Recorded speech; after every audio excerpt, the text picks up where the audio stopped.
Assalamualaikum warahmatullahi wabarakatuh.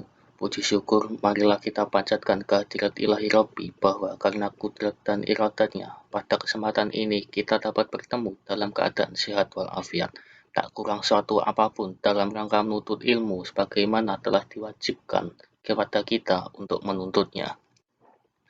Sholawat serta salam semoga tetap terlimpah curahkan kepada Nabiana Rasulullah Muhammad Sallallahu Alaihi Wasallam, kepada keluarganya, para sahabatnya, dan juga para pengikutnya yang setia dari awal hingga akhir zaman. Amin. Hadirin rahimakumullah. Sebelumnya, marilah kita dengarkan sepenggal ayat Al-Quranul Karim, ayat yang sangat tidak asing bagi kita, yang turun pertama kali sebagai penerang seluruh alam semesta. Bacalah dengan menyebut nama Tuhanmu yang menciptakan. Dia telah menciptakan manusia dari segumpal darah. Bacalah, dan Tuhanmu lah yang maha pemurah, yang mengajarkan manusia dengan perantara kalam. Dia mengajarkan kepada manusia apa yang tidak diketahuinya. Quran Surat Al-Alaq ayat 1-5. Itulah 5 ayat pertama yang diturunkan Allah kepada Nabi Muhammad Sallallahu Alaihi Wasallam melalui perantara malaikat Jibril. Ayat yang akan merombak dan mengubah paradigma umat manusia pentingnya ilmu. Melalui ayat ini, Nabi Muhammad Shallallahu Alaihi Wasallam beserta seluruh umat manusia, khususnya umat Islam, diperintahkan untuk membaca. Membaca tidak hanya dimaknai secara harfiah, hanya melafazkan A, I, U, E, U saja, namun dalam arti yang lebih luas yaitu meneliti, mengobservasi, dan mempelajari ayat-ayat yang Allah di alam semesta. Dengan kata lain, membaca dapat diartikan sebagai usaha untuk menuntut ilmu guna memajukan peradaban manusia, khususnya peradaban Islam. Jadi, menuntut ilmu itu salah satu perintah yang mula-mula ditekankan oleh Allah. Hadirin rahimakumullah, dengan menuntut ilmu, pengetahuan kita akan mendapatkan hikmah seperti dalam Quran Surat Al-Mujadilah ayat 11 berikut.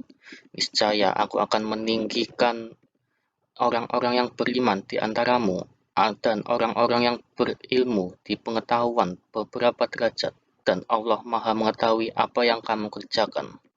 Ayat tersebut menyebutkan salah satu hikmah orang-orang yang berilmu, yaitu Allah akan meninggikan orang-orang yang berilmu beberapa derajat.